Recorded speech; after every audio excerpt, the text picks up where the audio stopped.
Dear students, ഇന്ന് നമ്മൾ discuss ചെയ്യാൻ പോകുന്നത് +1 സയൻസിലെ ഫസ്റ്റ് ചാപ്റ്റർ ആണ്. അതിന്റെ ടൈറ്റിൽ എന്ന് പറയുന്നത് യൂണിറ്റ്സ് ആൻഡ് മെഷർമെന്റ്സ് എന്ന് പറയുന്ന ചാപ്റ്റർ ആണ്. ആ ചാപ്റ്ററിലേക്ക് കടക്കുന്നതിന് മുമ്പ് ഞാൻ നിങ്ങളെ 10th സ്റ്റാൻഡേർഡ് കഴിഞ്ഞിട്ട് +1ലേക്ക് ജോയിൻ ചെയ്യുന്ന കുട്ടികളാണ്. അപ്പോൾ നിങ്ങളോട് എനിക്കൊരു കാര്യം സംസാരിക്കാനുള്ളത്, നിങ്ങൾ ഇത്രയും കാലം പഠിച്ചുകൊണ്ടിരുന്നത് ഒരു SCERT ടെക്സ്റ്റ് ബുക്കിന്റെ ബേസിലാണ്. ഇനി നമ്മൾ NCERT-യിലേക്കാണ് കടക്കുന്നത്. ഓക്കെ, NCERT-യിലേക്ക് ഒരു അഡാപ്ഷൻ എന്ന് പറഞ്ഞു കഴിഞ്ഞാൽ നമ്മൾ 10ാം ക്ലാസ് വരെ മലയാളം മീഡിയം പഠിച്ച കുട്ടികൾക്കും SCERT സിലബസ് പഠിച്ച കുട്ടികൾക്കും കുറച്ചൊരു പ്രയാസം ആദ്യ ഘട്ടത്തിൽ തോന്നും. പക്ഷെ അത് റെഗുലർ ക്ലാസ് ഇപ്പോൾ നമ്മൾ ഈ രീതിയിലുള്ള ക്ലാസ്സുകളല്ല. റെഗുലർ ക്ലാസ്സുകളാണെങ്കിൽ ഒരു 3-4 മാസം കൊണ്ട് ഉറപ്പായിട്ടും ആ ട്രാക്കിലേക്ക് നിങ്ങൾ വരേണ്ടതാണ്. അപ്പൊ നിങ്ങൾ ഇതുവരെ പഠിച്ച ഫിസിക്സും അത് നിങ്ങൾ എവിടെയെങ്കിലും ഒക്കെ കേട്ടിട്ടുണ്ടാവും. 10ാം ക്ലാസ്സിൽ പഠിച്ച ഫിസിക്സ് നിങ്ങൾ ചുറ്റുപാട് എവിടെയെങ്കിലും ഒക്കെ കണ്ടിട്ടുണ്ടാവും. പക്ഷെ ഇനി നമ്മൾ പറയാൻ പോകുന്ന ഫിസിക്സ്, ഈ ഒരു വർഷം അല്ലെങ്കിൽ അടുത്ത വർഷം നമ്മൾ പറയാൻ പോകുന്ന ഫിസിക്സ് ഒരു അപ്ലിക്കേഷൻ ലെവൽ ഫിസിക്സ് ആയിരിക്കും. അപ്പൊ നിങ്ങൾ എപ്പോഴും ഒരു ടോപ്പിക് പഠിക്കുമ്പോൾ നിങ്ങൾ ശ്രദ്ധിക്കേണ്ട കാര്യം, അത് ഏത് ടീച്ചറെ ഏത് സ്ഥലത്തുള്ള ക്ലാസ് എടുക്കുകയാണെങ്കിലും ശരി, നിങ്ങൾ ശ്രദ്ധിക്കേണ്ട കാര്യം, ഒരു ടോപ്പിക് നമ്മൾ പഠിക്കുമ്പോൾ അത് എന്തിനു പഠിക്കുന്നു എന്നുള്ളത് കൂടെ നിങ്ങൾ എപ്പോഴും ഒന്ന് ക്ലാരിഫൈ ചെയ്യാൻ ശ്രമിക്കണം. ഇത് ഒരു ടോപ്പിക് പഠിച്ചു കഴിഞ്ഞാൽ ഇന്ന് തന്നെ ഞാൻ എടുക്കുന്ന ടോപ്പിക്കിൽ നിങ്ങൾക്ക് ശ്രദ്ധിച്ചാൽ മനസ്സിലാവും ഇത് എന്തിനാണ് ഞാൻ പഠിക്കുന്നത് എന്നുള്ള കാര്യം. പ്രത്യേകിച്ച് ഫിസിക്സിന്റെ കേസിൽ ഒന്ന് നിങ്ങൾ ഉറപ്പുവരുത്താൻ വേണ്ടിയിട്ട് ശ്രമിക്കണം. അപ്പം മാത്രമേ നിങ്ങൾക്ക് മുൻപോട്ട് പോകുന്ന കാര്യങ്ങൾ എളുപ്പമാവുള്ളൂ. ഞാൻ പറയുന്ന സെന്റൻസുകളും പറയുന്ന പുതിയ വാക്കുകളും ഞാൻ മലയാളത്തിലും കൂടെ എക്സ്പ്ലെയിൻ ചെയ്യുന്നതായിരിക്കും. കാരണം മലയാളം മീഡിയം കഴിഞ്ഞ് വന്ന കുട്ടിക്ക് കുറച്ചുകൂടി എളുപ്പമാവാൻ വേണ്ടിയിട്ട് കേട്ടോ. അപ്പോൾ നമ്മൾ ചാപ്റ്ററിലേക്ക് നേരിട്ട് കടക്കുകയാണ്. Units and measurements. നോക്കുക, നമ്മൾ ആ ടൈറ്റിൽ തന്നെ വരികയാണ്. നമ്മൾ ഈ ചാപ്റ്ററിൽ ഫസ്റ്റ് ഡിസ്കസ് ചെയ്യുന്ന ടോപ്പിക് എന്ന് പറയുന്നത് യൂണിറ്റ് ആണ്. അതിന്റെ ടൈറ്റിൽ പോലെ തന്നെ യൂണിറ്റ്സ് ആൻഡ് മെഷർമെന്റ്സ് എന്ന് പറയുന്ന ടൈറ്റിൽ പോലെ തന്നെ യൂണിറ്റുകളിൽ നിന്നാണ് നമ്മൾ പഠിച്ചു തുടങ്ങുന്നത് കേട്ടോ. ഓക്കെ, അപ്പൊ ഞാൻ യൂണിറ്റ് എന്താണ് എന്നുള്ള ഡെഫിനിഷൻ ഞാനൊന്ന് പറയാം. ഞാൻ ഈ ബോർഡിൽ ഒന്ന് എഴുതിയിട്ടുണ്ട്. അതിന്റെ ഡെഫിനിഷൻ, ചെറിയൊരു ഡെഫിനിഷൻ എഴുതിയിട്ടുള്ളൂ. എന്താണെന്ന് മനസ്സിലാക്കുക, ആ ഐഡിയ എന്താണെന്നുള്ളതൊന്ന് കൃത്യമായിട്ട് മനസ്സിലാവുന്നുണ്ടോ നോക്കുക. യൂണിറ്റ് എന്ന് പറഞ്ഞാൽ it is internationally accepted reference standard ആണ്. നോക്കൂ നിങ്ങൾ, ഇന്റർനാഷണലി അക്സെപ്റ്റഡ് റെഫറൻസ് സ്റ്റാൻഡേർഡ് ആണ്.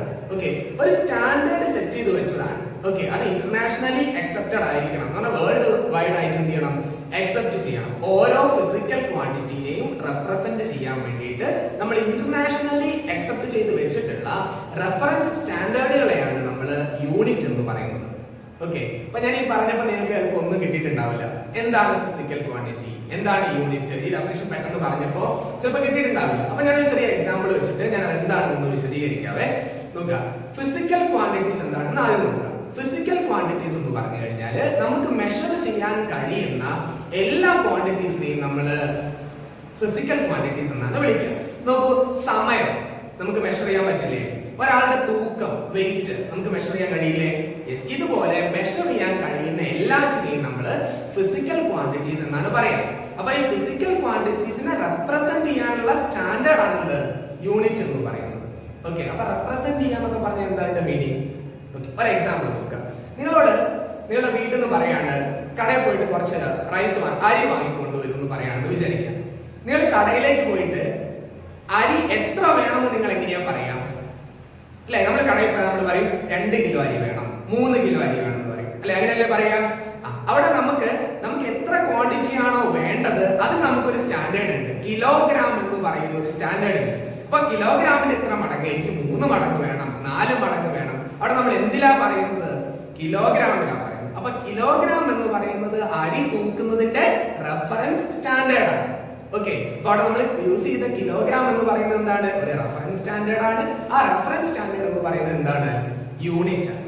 ഓക്കെ അല്ലേ? ഇപ്പൊ ഞാൻ അരിയുടെ തൂക്കം പറഞ്ഞില്ലേ, ഇതുപോലെ എല്ലാ കാര്യവും നമുക്ക് പറയാൻ എന്തുണ്ട്? ഒരു റെഫറൻസ് സ്റ്റാൻഡേർഡ് ഉണ്ട്. ഓരോ ഫിസിക്കൽ ക്വാണ്ടിറ്റിക്കും മെഷർ ചെയ്യാൻ പറ്റുന്ന ഓരോ ക്വാണ്ടിറ്റിക്കും ഓരോ റെഫറൻസ് സ്റ്റാൻഡേർഡ് ഉണ്ട്. അതാണ് ആ ഫിസിക്കൽ ക്വാണ്ടിറ്റിയുടെ യൂണിറ്റ് എന്ന് പറയുന്നത്. ഇവിടെ ഞാൻ യൂണിറ്റ്സിന് കുറച്ച് എക്സാമ്പിൾസ് എഴുതിയിട്ടുണ്ട്. നോക്കൂ നിങ്ങൾ, ഫസ്റ്റ് വരുന്നത് സെക്കൻഡ് ആണ്. ഏത് ഫിസിക്കൽ ക്വാണ്ടിറ്റി മെഷർ ചെയ്യാനുള്ള റെഫറൻസ് സ്റ്റാൻഡേർഡ് ആണ് സെക്കൻഡ് എന്ന് പറഞ്ഞു കഴിഞ്ഞാൽ അറിയാം?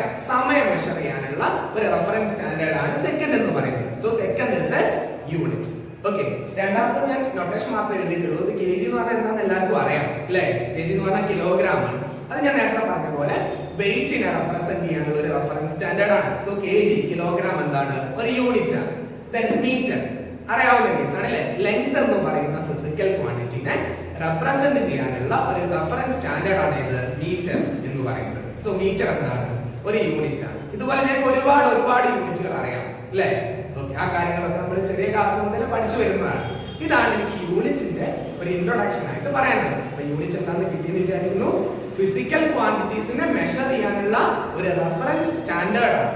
വെറുതെ റെഫറൻസ് സ്റ്റാൻഡേർഡ് എന്ന് പറഞ്ഞാൽ പോരാ, ഇന്റർനാഷണലി അക്സെപ്റ്റഡ് റെഫറൻസ് സ്റ്റാൻഡേർഡിനെയാണ് നമ്മൾ എന്ത് പറയുന്നത്, യൂണിറ്റ് എന്ന് പറയുന്നത്. യെസ്, യൂണിറ്റ് എന്താണെന്നുള്ള കാര്യം മനസ്സിലായി അല്ലേ? അപ്പൊ യൂണിറ്റിന് ഒരു ഇൻട്രൊഡക്ഷൻ പറഞ്ഞ സ്ഥിതിക്ക് ഞാൻ ഒരു കാര്യം കൂടി ഒന്ന് സൂചിപ്പിച്ചോട്ടെ. ആ പോയിന്റ് ഞാൻ ഇവിടെ എഴുതിയിട്ടുണ്ട്. നോക്കി, നിങ്ങൾ നൊട്ടേഷൻ വെച്ചിട്ട് തന്നെ എഴുതിയത് ഈസിലി മനസ്സിലാക്കാൻ പറ്റുമെന്നാണ് ഞാൻ വിചാരിക്കുന്നത് കേട്ടോ. നോക്കുക, number of units less than എന്ന് പറയുന്ന ഒരു സൈൻ ആണ് ഞാൻ അവിടെ ഇട്ടിട്ടുള്ളത്. Number of units less than number of physical quantities എന്ന് എഴുതിയിട്ടുണ്ട്. ഓക്കെ, അത് എന്താണെന്ന് നോക്കുക. നമ്പർ ഓഫ് യൂണിറ്റ്സ് എന്താണെന്ന് മനസ്സിലായി, ഫിസിക്കൽ ക്വാണ്ടിറ്റീസ് എന്താണെന്ന് മനസ്സിലായി. കുറെ ഫിസിക്കൽ ക്വാണ്ടിറ്റീസ് ഉണ്ട് ഞാൻ പറഞ്ഞു അല്ലെ? മെഷർ ചെയ്യാൻ പറ്റുന്ന എല്ലാ ക്വാണ്ടിറ്റീസും നമ്മൾ എന്താ പറയാ, ഫിസിക്കൽ ക്വാണ്ടിറ്റീസ് എന്നാണ് പറയാം. ഓക്കെ, ഞാനൊന്ന് പറയാം. ടെമ്പറേച്ചർ ഒരു ഫിസിക്കൽ ക്വാണ്ടിറ്റിയാണ്, ലെങ്ത് ഒരു ഫിസിക്കൽ ക്വാണ്ടിറ്റിയാണ്, ടൈം ഒരു ഫിസിക്കൽ ക്വാണ്ടിറ്റിയാണ്, വെയിറ്റ് ഒരു ഫിസിക്കൽ ക്വാണ്ടിറ്റിയാണ്, അല്ലെങ്കിൽ മാസ് ഒരു ഫിസിക്കൽ ക്വാണ്ടിറ്റിയാണ് അല്ലെ? അങ്ങനെ ഒരുപാട് ഫിസിക്കൽ ക്വാണ്ടിറ്റീസ് ഉണ്ട്. പക്ഷെ ഓരോ ഫിസിക്കൽ ക്വാണ്ടിറ്റിക്കും ഓരോ യൂണിറ്റ് എന്നുള്ള രീതിയിലല്ല വെച്ചിട്ടുള്ളത്. ഓക്കെ, ഇപ്പൊ മീറ്റർ ലെങ്ത്തിന് ഒരൊറ്റ യൂണിറ്റ്, അല്ലെങ്കിൽ ടെമ്പറേച്ചർ ഒരു യൂണിറ്റ്, അങ്ങനെ എല്ലാ ഫിസിക്കൽ ക്വാണ്ടിറ്റിക്കും ഓരോ യൂണിറ്റ് എന്നുള്ള രീതിയിൽ നമ്മൾ പകർന്നു വെച്ചിട്ടില്ല. അവിടെയാണ് ഈ ഒരു സ്റ്റേറ്റ്മെന്റിന്റെ പ്രസക്തി വരുന്നത്. നോക്കുക, number of units is less than the number of physical quantities. Physical ക്വാണ്ടിറ്റീസിന് ഒരു ലിസ്റ്റ് ആയിട്ട് എഴുതിയിട്ടുണ്ടെങ്കിൽ യൂണിറ്റ് അതുപോലെ ലിസ്റ്റ് ആയിട്ട് എഴുതി വിചാരിക്കുക. അപ്പൊ ഫിസിക്കൽ ക്വാണ്ടിറ്റീസിന്റെ ലിസ്റ്റ് ആയിരിക്കും കൂടുതൽ ഉണ്ടാവുക, അത്രയും യൂണിറ്റ്സ് ഉണ്ടാവില്ല നമ്മുടെ കയ്യിൽ. ഓക്കെ, അത് പറഞ്ഞപ്പോൾ മനസ്സിലായില്ല, എനിക്ക് പറയാൻ പോകുന്ന കാര്യം മനസ്സിലായി പറഞ്ഞാൽ നിങ്ങൾക്ക് ഈസിലി കിട്ടും. ഓക്കെ, നോക്കുക, വർക്കും എനർജിയും രണ്ട് ഫിസിക്കൽ ക്വാണ്ടിറ്റീസ് ആണ്. വർക്ക് ഒരു ഫിസിക്കൽ ക്വാണ്ടിറ്റി ആണ്, എനർജി ഒരു ഫിസിക്കൽ ക്വാണ്ടിറ്റി ആണ് അല്ലെ?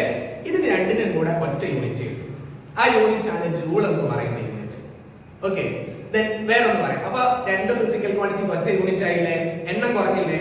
ഇനി നോക്കാം, വെലോസിറ്റി മലയാളം മീഡിയം ശ്രദ്ധിക്കുക. നമ്മൾ ഇത്രയും കാലം പ്രവേഗം എന്ന് പഠിച്ചതിന് നമ്മൾ യൂസ് ചെയ്യാൻ പോകുന്ന ടേം വെലോസിറ്റി ആയിരിക്കും. Okay, velocity. അപ്പൊ വെലോസിറ്റിയുടെ യൂണിറ്റ് മീറ്റർ പെർ സെക്കൻഡ് ആണ്. എന്ന് പറഞ്ഞാൽ മീറ്ററും ഉണ്ട് സെക്കൻഡും ഉണ്ട് അല്ലെ? അത് നമ്മൾ എവിടെയും പറഞ്ഞിട്ടുണ്ടായിരുന്നു, ലെങ്തിന്റെയും സമയത്തിന്റെയും കേസിലും പറഞ്ഞിട്ടുണ്ടായിരുന്നു. അപ്പൊ വെലോസിറ്റിക്ക് സെപ്പറേറ്റ് ഒരു യൂണിറ്റ് ഒന്നും ഇല്ല. അത് നമ്മൾ എവിടുന്ന് കൊണ്ടുവന്നതാണ്, സമയത്തിന്റെയും നീളത്തിന്റെയും ഒക്കെ യൂണിറ്റ് കൊണ്ടുവന്നതാണ് അല്ലെ? പുതിയൊരു യൂണിറ്റ് വന്നില്ല. അപ്പൊ യൂണിറ്റുകളുടെ എണ്ണം എപ്പോഴും കുറവാണ്, എന്തിനേക്കാളും, നമ്പർ ഓഫ് ഫിസിക്കൽ ക്വാണ്ടിറ്റീസിനേക്കാളും കുറവാണ്. അപ്പൊ ഈ ഒരു രണ്ട് സ്റ്റേറ്റ്മെന്റ്സ് നിങ്ങൾ ഈ ഒരു സെക്ഷനിൽ പഠിച്ചിരിക്കണം. ഒരു ഇൻട്രൊഡക്ഷൻ, യൂണിറ്റ്സിന് ഒരു ഇൻട്രൊഡക്ഷൻ എന്നുള്ള രീതിയിൽ മനസ്സിലാക്കിയിരിക്കണം. ഒന്നാമത്തെ കാര്യം നമ്മൾ ഇതൊരു ഇന്റർനാഷണൽ സ്റ്റാൻഡേർഡ് ആണ് അല്ലെ? നമ്മൾ ഓരോ ഫിസിക്കൽ ക്വാണ്ടിറ്റിനെ റെപ്രസെന്റ് ചെയ്യാനുള്ള ഒരു ഇന്റർനാഷണൽ സ്റ്റാൻഡേർഡ് ആണ്. രണ്ടാമത്തെ കാര്യം, number of units is always less than that of number of physical quantities. Yes, നമ്മൾ അടുത്ത യൂണിറ്റുമായിട്ട് ബന്ധപ്പെട്ട അടുത്ത സെക്ഷനിലേക്ക് കടക്കാണ്. ടൈപ്സ് ഓഫ് യൂണിറ്റ്സ് ആണ്. Okay, units we are classifying it broadly into two. First one it is fundamental units and the second one derived units. Okay, ഒന്നുകൂടെ പറയാം. First one fundamental units ആണ്. Okay, second one derived units ആണ്. Okay, ഇങ്ങനെയാണ് നമ്മൾ യൂണിറ്റ്സിനെ broadly classify ചെയ്തിരിക്കുന്നത്. Okay, പല തരത്തിലുള്ള classification ഉണ്ട്. ഞാൻ പറഞ്ഞത് ബ്രോഡ് ക്ലാസിഫിക്കേഷന്റെ കാര്യമാണ് പറയുന്നത്. ഒന്നാമത്തെ കാര്യം ഫണ്ടമെന്റൽ യൂണിറ്റ്സ് ആണ്.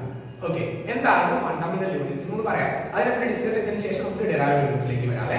Okay, fundamental units are the units on the basis which the other units are defined എന്നാണ് പറയുന്നത്. ഓക്കെ, ഒന്നുകൂടെ പറയാം. Fundamental units are the units on the basis which other units are defined.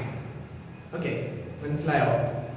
നോക്കുക, fundamental units നമ്മുടെ list of units തന്നെയാണ്. Okay, അത് units ആണ്. Okay, അതിന്റെ ബേസിലാണ് മറ്റുള്ള ക്വാണ്ടിറ്റീസിന്റെ യൂണിറ്റ്സ് എന്ത് ചെയ്തിരിക്കുന്നത്, നമ്മൾ ഡിഫൈൻ ചെയ്തിരിക്കുന്നത്. ഓക്കെ, എന്ന് പറഞ്ഞാൽ ഇതാണ് ബേസ്. ഫണ്ടമെന്റൽ യൂണിറ്റ്സ് ആണ് ബേസിക് ആയിട്ടുള്ള യൂണിറ്റ് എന്ന് പറയുന്നത്. ഇതിൽ താഴേക്ക് നമുക്ക് ചെറുതാക്കാനോ ഇതിനെ ഇവിടുന്ന് സ്പ്ലിറ്റ് ചെയ്യാനോ പറ്റില്ല.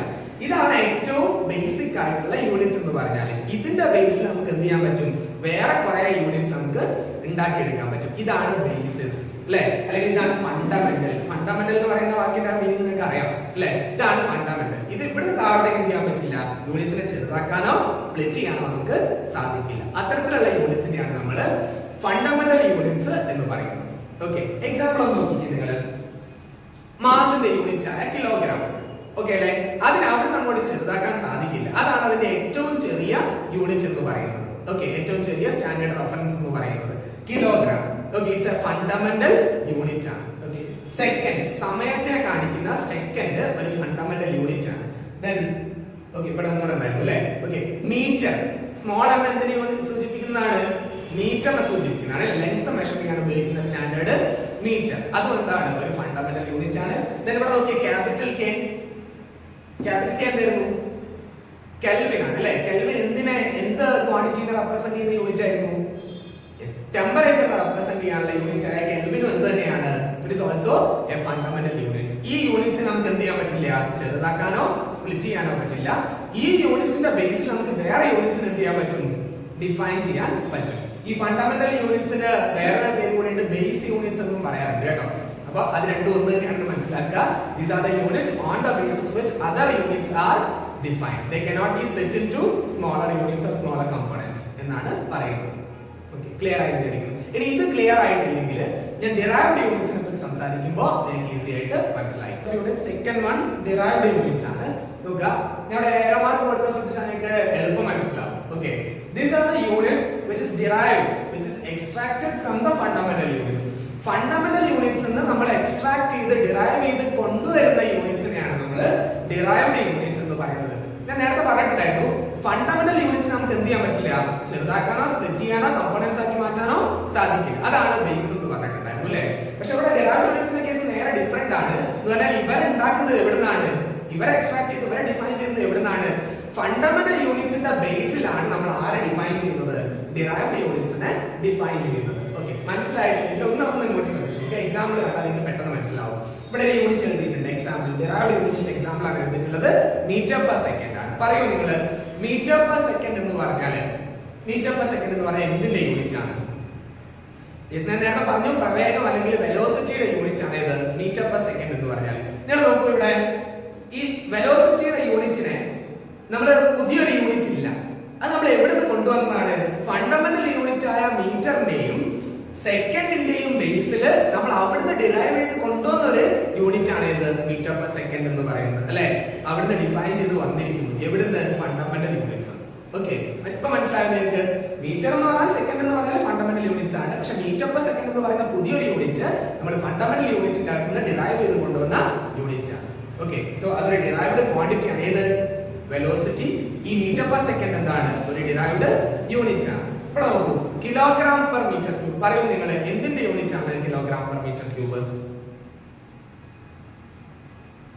Yes, kilogram per metre cube എന്ന് പറയുന്നത് ഡെൻസിറ്റി ആണ് അല്ലെ, മാസ് ബൈ വോളിയം ആണ്. ഓക്കെ, നോക്കൂ നിങ്ങൾ, ഇവിടെ കിലോഗ്രാം എന്ന് പറയുന്നത് ഫണ്ടമെന്റൽ യൂണിറ്റ് ആണ്. മീറ്ററിന്റെ ക്യൂബ് എന്ന് പറഞ്ഞാൽ 3 പ്രാവശ്യം അല്ലെ, m അതാണ് മീറ്റർ ക്യൂബ് എന്ന് പറഞ്ഞു കഴിഞ്ഞാൽ. അപ്പൊ നിങ്ങൾ നോക്കിയാൽ കിലോഗ്രാമിന്റെയും മീറ്ററിന്റെ ക്യൂബിന്റെയും ബേസിലാണ് ഏത് യൂണിറ്റും സംസാരിച്ചിട്ടുള്ളത്? കിലോഗ്രാം പെർ മീറ്റർ ക്യൂബ് എന്ന് പറയുന്ന യൂണിറ്റും നമ്മളോട് കാര്യങ്ങൾ പറയുന്നു അല്ലെ. അപ്പൊ ഇത് ഡിഫൈൻ ചെയ്തിരിക്കുന്നത് കിലോഗ്രാമിന്റെയും മീറ്ററിന്റെയും ബേസിലാണ്. ഇതിന് അവിടുന്ന് ഡിഫൈൻ ചെയ്ത് കൊണ്ടുപോകാണ്. അതുകൊണ്ട് തന്നെ ഡെൻസിറ്റി എന്ന് പറയുന്ന ഒരു ഡിറൈവ്ഡ് ക്വാണ്ടിറ്റിയും ഈ യൂണിറ്റ് എന്ന് പറയുന്ന ഒരു ഡിറൈവ്ഡ് യൂണിറ്റുമാണ്. ഇവിടേക്ക് വരും, this is metre per second square.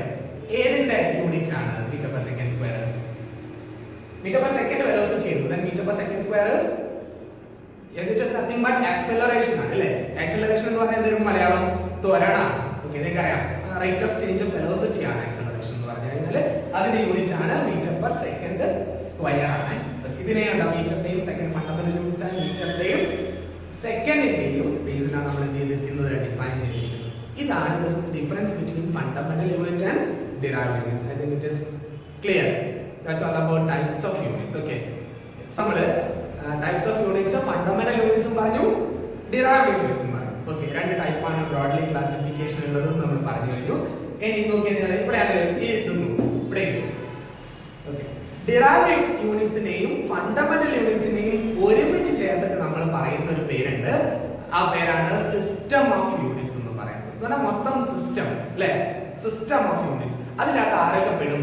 ഈ ഡിറൈവ്ഡ് യൂണിറ്റ്സും വരും, ഫണ്ടമെന്റൽ യൂണിറ്റ്സും വരും. അതിന്റെ ഒരു ജോയിനിങ്ങിനെയാണ്, അതിന്റെ ഇന്റഗ്രേഷൻ ആണ് നമ്മൾ എന്ത് പറയുന്നത്? സിസ്റ്റം ഓഫ് യൂണിറ്റ്സ് എന്ന് പറയും. യൂണിറ്റ്സിന്റെ system. So system of units എന്ന് പറഞ്ഞു കഴിഞ്ഞാൽ അതിൽ ആരൊക്കെ പെടും? ഫണ്ടമെന്റൽ യൂണിറ്റ്സും വരും, ഡിറൈവ്ഡ് യൂണിറ്റ്സും വരും. അപ്പൊ ഇനി നമ്മൾ അടുത്തൊരു സെക്ഷൻ നമ്മൾ പഠിക്കാൻ പോകുന്നത് എന്താണ്? ഈ സിസ്റ്റം ഓഫ് യൂണിറ്റ്സിനെ പറ്റിയിട്ടാണ്. അപ്പൊ സിസ്റ്റം ഓഫ് യൂണിറ്റ്സ് എന്ന് പറഞ്ഞു കഴിഞ്ഞാൽ there will be derived unit as well as fundamental unit. ആ ഒരു പോയിന്റ് നിങ്ങളുടെ മനസ്സിലുണ്ടായിരിക്കണേ. നമ്മൾ സിസ്റ്റം ഓഫ് യൂണിറ്റ്സിനെ പറ്റിയിട്ടാണ് ഞാൻ സംസാരിക്കാൻ പോകുന്നത്. നമുക്ക് നോക്കാൻ ഓരോ പ്ലേസ് ടു പ്ലേസ് വരുമ്പോൾ, ഓരോ സ്ഥലങ്ങളിൽ നിന്ന് നമ്മൾ സ്ഥലങ്ങളിലേക്ക് പോകുമ്പോൾ, അല്ലെങ്കിൽ ഒരു രാജ്യം വിട്ട് വേറെ രാജ്യത്തേക്ക് പോകുമ്പോൾ പല യൂണിറ്റുകളാണ് അവർ ഓരോ ഫിസിക്കൽ ക്വാണ്ടിറ്റി മെഷർ ചെയ്യാൻ വേണ്ടി എടുക്കുന്നത്, അല്ലേ? ഇപ്പൊ നിങ്ങൾ നോക്കിയാൽ നമ്മുടെ നാട്ടില് നമ്മള് ഒരു കാതം നടന്നു എന്ന് പറയാം, അല്ലെങ്കിൽ ഒരു കാതം ദൂരം സഞ്ചരിച്ചു, അല്ലെങ്കിൽ നമ്മുടെ വീട്ടിൽ കിണർ ഒഴുകുമ്പോൾ ഒരു കോല് ഒഴിച്ചു എന്നൊക്കെ പറയാറുണ്ട്, അല്ലേ? നമുക്ക് അതൊക്കെ നമ്മുടെ നാട്ടിൽ അതൊക്കെ ഒരു അളവാണ്, അല്ലെ? അതൊക്കെ ഒരു യൂണിറ്റ് ആണ്. ഒരു കോല് എന്ന് പറഞ്ഞാൽ 72 സെന്റിമീറ്റേഴ്സോളം വരും. അപ്പൊ നമ്മുടെ നാട്ടിൽ അതൊരു യൂണിറ്റ് ആണ്, അല്ലെ? നമ്മുടെ നാട്ടിൽ ഉപയോഗിക്കുന്ന യൂണിറ്റുകൾ ആയിരിക്കില്ല ചിലപ്പോ വേറെ രാജ്യത്ത് ഉപയോഗിക്കുന്നത്. അമേരിക്കയിൽ യൂസ് ചെയ്യുന്ന യൂണിറ്റ് ആയിരിക്കില്ല നമ്മുടെ രാജ്യത്ത് യൂസ് ചെയ്യുന്നത്, അല്ലെ? ഇപ്പൊ നമ്മൾ ഇവിടുന്ന് ഒരാളോട് ഒരു ഫിക്സഡ് ഡിസ്റ്റൻസ് അല്ലെങ്കിൽ ഒരു ഫിക്സഡ് ലെങ്ത് മെഷർ ചെയ്യാൻ വേണ്ടിയിട്ട് നമുക്കൊരു നിർദ്ദേശം കിട്ടാന്ന് വിചാരിക്കുക. ഒരേ ഡിസ്റ്റൻസ് ഒരേ ലെങ്ത് മെഷർ ചെയ്യാൻ ഇന്ത്യയിൽ കേരളത്തിലുള്ള ഒരാളോടും നമ്മളൊരു നിർദ്ദേശം കൊടുക്കുകയാണ്. കേരളത്തിലുള്ള ആൾ മെഷർ ചെയ്യട്ടെ, അവർക്ക് അറിയാവുന്ന ഒരു സ്റ്റാൻഡേർഡ് ലെങ്ത് മെഷർ ചെയ്യട്ടെ എന്ന് പറയാണ്. അമേരിക്കക്കാർക്കും കൊടുത്തു ഇതേപോലെ ഡിസ്റ്റൻസ്. എന്ന് പറഞ്ഞാൽ രണ്ടാൾക്കും കൊടുത്തത് എന്താണ്? ഒരു സെയിം ഡിസ്റ്റൻസ് ആണ് എന്ന് വിചാരിക്കുക. ഓക്കെ, കേരളത്തിലുള്ള ആളാണെന്നോ അയാൾ എന്നിട്ട് പറയാണ് ഞാൻ അളന്ന് കിട്ടിയത് 100 സെന്റിമീറ്റർ ആണെന്ന് പറയുന്നു അയാൾ. ഓക്കെ, അമേരിക്കക്കാരൻ അളന്നിട്ട് പറയുന്നു എനിക്ക് കിട്ടിയത് 1 മീറ്റർ ആണെന്ന് പറയുന്നു. ഓക്കെ, രണ്ടാളും അളന്നത് എന്താണ്? സെയിം ഡിസ്റ്റൻസ് ആണ്, സെയിം ലെങ്ത് ആണ് അളന്നത്. ഇന്ത്യക്കാരൻ പറഞ്ഞപ്പോൾ എന്തായി പോയി? സെന്റിമീറ്ററിലായി പോയി. അമേരിക്കക്കാരൻ പറഞ്ഞപ്പോൾ എന്തായി? മീറ്ററിലായി. അപ്പൊ നമ്മൾ ഒരു യൂണിറ്റ് ഒരു ക്വാണ്ടിറ്റി മെഷർ ചെയ്യാൻ പറഞ്ഞാല് പ്ലേസ് ടു പ്ലേസ് ചേഞ്ച് ചെയ്യാൻ പാടില്ല. അതാണ് ഞാൻ എപ്പോഴും തുടക്കം മുതലേ പറയുന്നത്. ഗ്ലോബലി അക്സെപ്റ്റഡ് എന്ന് പറയുന്ന വാക്ക് അല്ലെങ്കിൽ വേൾഡ് വൈഡ് അക്സെപ്ഷൻ എന്ന് പറയുന്ന ഒരു വാക്ക് ഞാൻ യൂസ് ചെയ്യുന്നത് അതുകൊണ്ടാണ്. എല്ലാവരും സെലക്ട് ചെയ്യുന്നത് എന്തായിരിക്കണം? ഒറ്റ യൂണിറ്റ് ആയിരിക്കണം. ഒരു ക്വാണ്ടിറ്റി മെഷർ ചെയ്യൂ എന്ന് പറഞ്ഞു കഴിഞ്ഞാൽ ലോകത്തിൽ എല്ലാവരും അത് പ്രസന്റ് ചെയ്യേണ്ടത്, അളക്കാം, നമുക്ക് എങ്ങനെ വേണേ അളക്കാം, പ്രസന്റ് ചെയ്യേണ്ടത് ഒരു യൂണിറ്റിലായിരിക്കണം, ഒരു സ്റ്റാൻഡേർഡിന്റെ ബേസിലായിരിക്കണം, ഒരു ഒറ്റ സിസ്റ്റം ഓഫ് യൂണിറ്റ്സിന്റെ പുറത്തായിരിക്കണം. അങ്ങനെ എല്ലാവരും ഇങ്ങനെ പല സ്ഥലങ്ങളിൽ പല യൂണിറ്റുകളിലായിട്ട് ആൾക്കാർ മെഷർ ചെയ്യാൻ തുടങ്ങിയ സമയത്താണ് നമ്മൾ ഈ സയന്റിസ്റ്റുകളൊക്കെ ആലോചിച്ചുകൊണ്ട് ചെയ്ത ഇന്റർനാഷണലി നമുക്കൊരു സിസ്റ്റം വേണം എന്ന് പറഞ്ഞാൽ എല്ലാവരും ഒറ്റ യൂണിറ്റിന്റെ ഒരൊറ്റ ഇതിന്റെ ബേസിൽ മെഷർ ചെയ്യാൻ പാടുള്ളൂ, റെപ്രസെന്റ് ചെയ്യാൻ പാടുള്ളൂ എന്നുള്ള തീരുമാനത്തിന് പുറത്ത് ഫോം ചെയ്ത ഒരു സിസ്റ്റമാണ് SI സിസ്റ്റം എന്ന് പറയുന്നത്. യൂണിറ്റ്സിന് നമുക്ക് ഈ SI സിസ്റ്റത്തിൽ പറയുന്ന യൂണിറ്റ്സിന്റെ ബേസിൽ മാത്രമേ നമ്മൾ എന്ത് ചെയ്യാൻ പാടുള്ളൂ? ഒരു ക്വാണ്ടിറ്റി നമ്മൾ റെപ്രസെന്റ് ചെയ്യാൻ പാടുള്ളൂ, ഒരാളോട് പറഞ്ഞു കൊടുക്കാൻ പാടുള്ളൂ. SI സിസ്റ്റത്തിലേ പറയാവുള്ളൂ. ലെങ്ത് അളന്നാൽ SI സിസ്റ്റത്തിൽ ഏതാണ് യൂണിറ്റ്, ആ യൂണിറ്റിൽ നമ്മൾ സംസാരിക്കാവൂ. അല്ലെങ്കിൽ വെയിറ്റ് അളന്നു കഴിഞ്ഞാൽ SI യൂണിറ്റിൽ അല്ലെങ്കിൽ SI സിസ്റ്റത്തിൽ ഏതാണ് യൂണിറ്റ്, അതിലേ നമ്മൾ പറയാവുള്ളൂ. ഓക്കെ, ആ തരത്തിലുള്ള ഒരു സിസ്റ്റം ഇന്റർനാഷണൽ എന്ന് നമ്മൾ ഡിഫൈൻ ചെയ്തിരിക്കുന്ന ഈ ഒരു സിസ്റ്റത്തിനെ പറ്റിയിട്ടാണ് ഞാൻ സംസാരിക്കാൻ പോകുന്നത്. ഓക്കെ, നോക്കാം അതിന്റെ ഫീച്ചേഴ്സ് നോക്കുക. ഇത് സിസ്റ്റം ഇന്റർനാഷണൽ, അതാണ് സിസ്റ്റം ഇന്റർനാഷണൽ എന്നാണ്. ശരിക്കും അത് പ്രോപ്പർ ഇംഗ്ലീഷ് അല്ല. സിസ്റ്റം ഇപ്പോൾ SI സിസ്റ്റം എന്ന് പറയുന്നത് നമുക്ക് ഇംഗ്ലീഷിൽ പറയുമ്പോൾ ഇന്റർനാഷണൽ സിസ്റ്റം ആക്കിക്കൂടെ? പലരും പല ക്ലാസ്സിൽ ചോദിക്കുന്നതാണ്. SI സിസ്റ്റം ഇന്റർനാഷണൽ എന്നാണ്. അതിന് ഇന്റർനാഷണൽ സിസ്റ്റം ആക്കിയാൽ പോലെ, IS ആക്കിയാൽ പോലെ എന്ന് ചോദിക്കുന്ന കുട്ടികളുണ്ട്. നമ്മളിത് സിസ്റ്റം ഇന്റർനാഷണൽ എന്നാണ് ശരിക്കും, അത് പ്രോപ്പർ ഇംഗ്ലീഷ് അല്ല കേട്ടോ. അപ്പൊ നമ്മൾ സിസ്റ്റം ഇന്റർനാഷണൽ, നമ്മുടെ കൺവീനിയൻസ് നമ്മൾ എന്താക്കി എടുക്കുന്നു?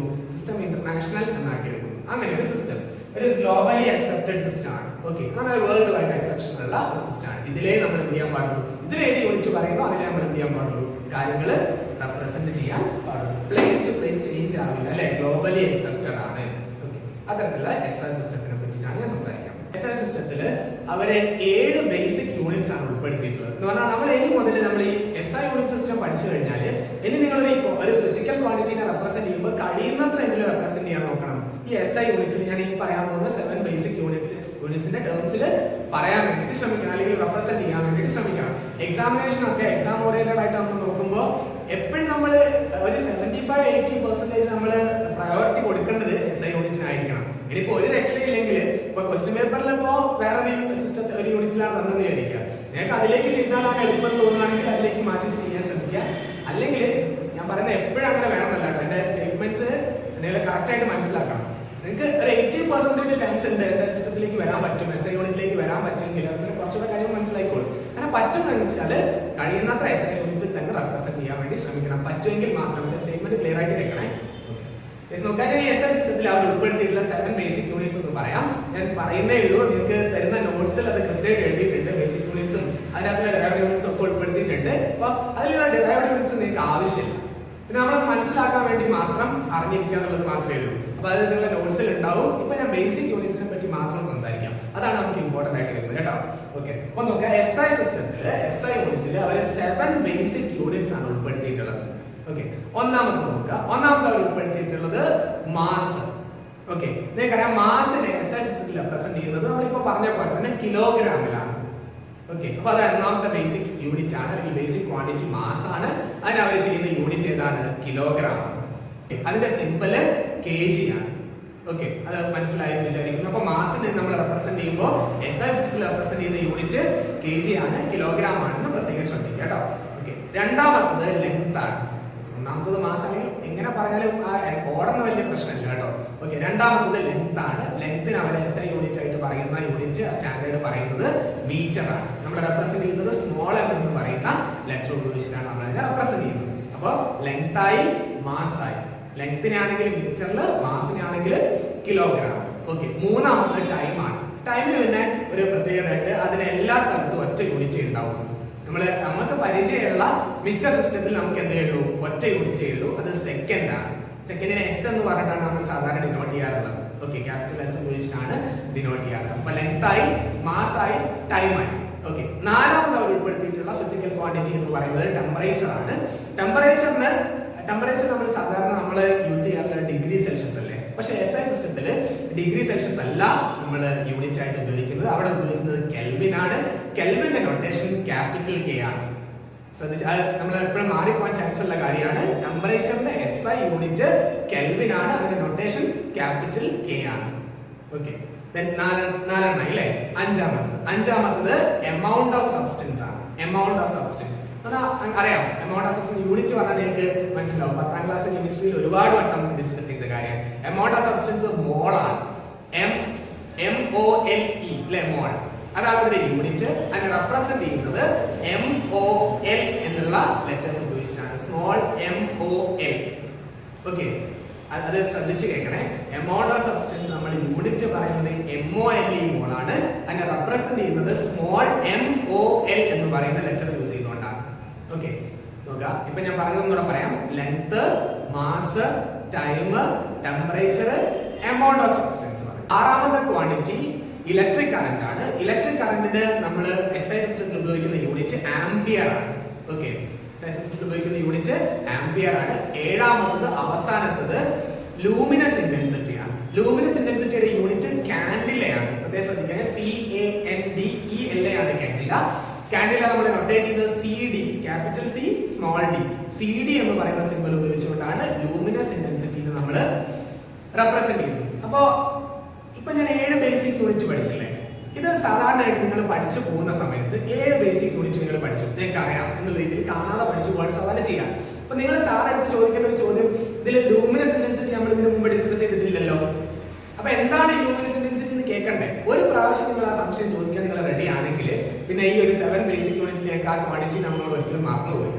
കാരണം ആ ഒരു ലൂമിനസ് ഇന്റൻസിറ്റി എന്താണെന്ന് കേൾക്കണം, നമുക്ക് മനസ്സിലാവില്ല. അത് ഹയർ ലെവൽ ഫിസിക്സ് ആണ്. എന്നാലും ഒന്ന് കേട്ടു നോക്കാം. ഈ ലൂമിനസ് ഇന്റൻസിറ്റി എന്ന് പറഞ്ഞു കഴിഞ്ഞാൽ അത് വേവ് ലെങ്തിനെ മെഷർ ചെയ്യുന്ന ഒരു ക്വാണ്ടിറ്റി ആണ്. എന്ന് പറഞ്ഞാൽ സോളിഡ് ആംഗിളിന്റെ പെർ സോളിഡ് ആംഗിൾ, ഓരോ സോളിഡ് ആംഗിളിലും പെർ സോളിഡ് ആംഗിൾ നമ്മൾ വേവ് ലെങ്തിനെ മെഷർ ചെയ്യും. ഒരു സോഴ്സിൽ നിന്ന് വരുന്ന റേഡിയേഷന്റെ വേവ് ലെങ്തിനെ മെഷർ ചെയ്യുന്ന ഒരു യൂണിറ്റ് ആണ്. ഓക്കെ, അല്ലെങ്കിൽ ആ കാൻഡില എന്ന് പറയുന്നത് അതിന് ഉപയോഗിക്കുന്ന ഒരു യൂണിറ്റ് ആണ്. ഓക്കെ, അതാണ് SI സിസ്റ്റത്തിൽ ഉൾപ്പെടുന്ന 7 ബേസിക് യൂണിറ്റ്സ്. കാണാതെ പഠിക്കേണ്ടതാണ് കേട്ടോ. SI സിസ്റ്റത്തിനെ പറ്റി നമ്മൾ പറഞ്ഞു നിർത്തിയത്. അത് എക്സാമിനേഷന് ചോദിക്കാൻ സാധ്യതയുള്ള ഒരു ഏരിയ ആണ്. അപ്പൊ നിങ്ങൾ നമ്മളെ നോട്ടും നിങ്ങളുടെ NCERT ടെക്സ്റ്റ് ബുക്ക് കഴിയുന്നതൊന്ന് വായിച്ചു നോക്കിയിട്ട് റെഫർ ചെയ്തിട്ട് ഒക്കെ ഒന്ന് ചെയ്യാൻ ശ്രമിക്കുക കേട്ടോ. ഇന്നത്തെ സെക്ഷൻ നമ്മൾ വൈൻഡ് അപ്പ് ചെയ്യാണ്. അടുത്ത ഇതിന്റെ ഫോളോയിങ് സെക്ഷൻസുമായിട്ട് ഞാൻ നിങ്ങളുടെ അടുത്തൊരു ഭാഗത്തിൽ ജോയിൻ ചെയ്യുന്നത്.